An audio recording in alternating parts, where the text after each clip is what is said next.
I'm going to be making a slow cooker fall harvest chili. You're going to need a pound of ground chicken. You're going to brown that into a skillet over medium-high heat until it's fully cooked.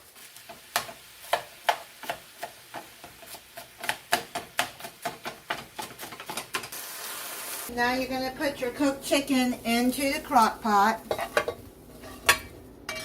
You need a 1/4 teaspoon of salt,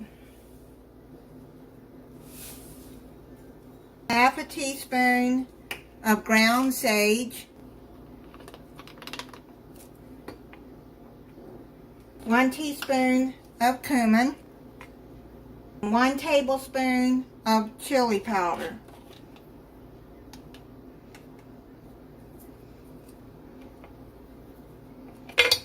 Stir that in.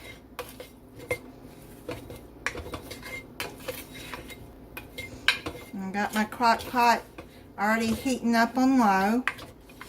You're going to add a 15-ounce can of white kidney beans. It's cannellini beans. You're going to drain them and rinse them. I've already done that. Throw those in.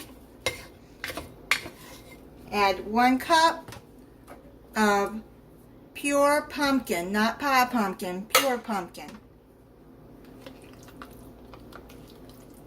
Stir that in.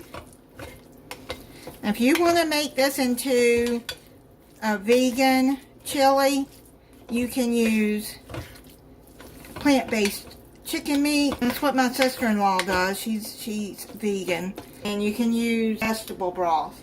I'm adding 2 cups of chicken broth. Just put it in there in the cup that you had the pumpkin in.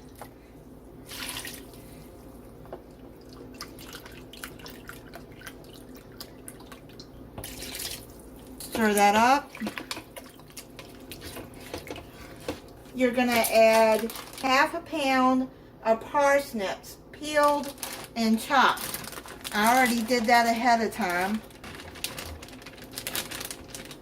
Stir those in. Now these are fresh. So you're going to add those in now. Then you're going to add 1 pound of butternut squash, peeled and chopped, but I bought it frozen instead of the fresh. With arthritis in my hand, it's really hard to cut some things. I was struggling getting these parsnips done. I'm going to add the butternut squash like the last hour of cooking. Now you're going to cover and cook it on low for 6 to 8 hours or on high for 3 to 4 hours.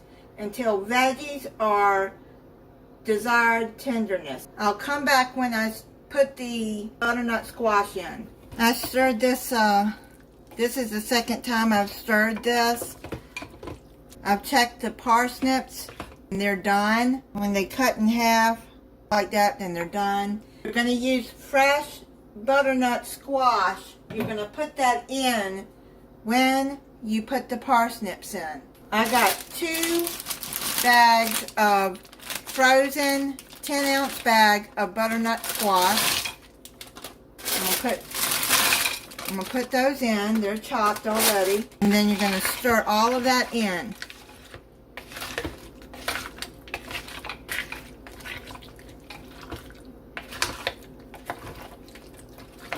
I'm going to add a little bit more chicken broth. Probably put about 1/4 cup more in there because it just seems like it needs more liquid. You add the liquid that you are wanting in there. It calls for 2 cups, but I added a little bit more. I'm going to cover this and cook it for another hour. Then come back and check the squash and see if it's tender. It's done. Yep, the butternut squash is cutting in 2. So it's done. I had to let it cook another 2 hours after I put the butternut squash in there to get it done. I'm going to bowl it up and try it for you. Also, I put in about 1/2 cup more of chicken broth because it just seemed too dry to me. It needed more liquid. You can check it and how you like it, but I did add about a half a cup more chicken broth in there. That's because for 2 cups, I added a little bit more off camera. That's pretty good, but I think it needs a little bit more salt. And you know, I don't eat a lot of salt, but I would recommend half a teaspoon of salt. Yeah, that's better with that little bit more salt. It's different. It's not like your regular chili. Thank you for watching. If you're not subscribed, I hope you'll subscribe and click the notification bell so you'll be notified when I upload a new video. Bye.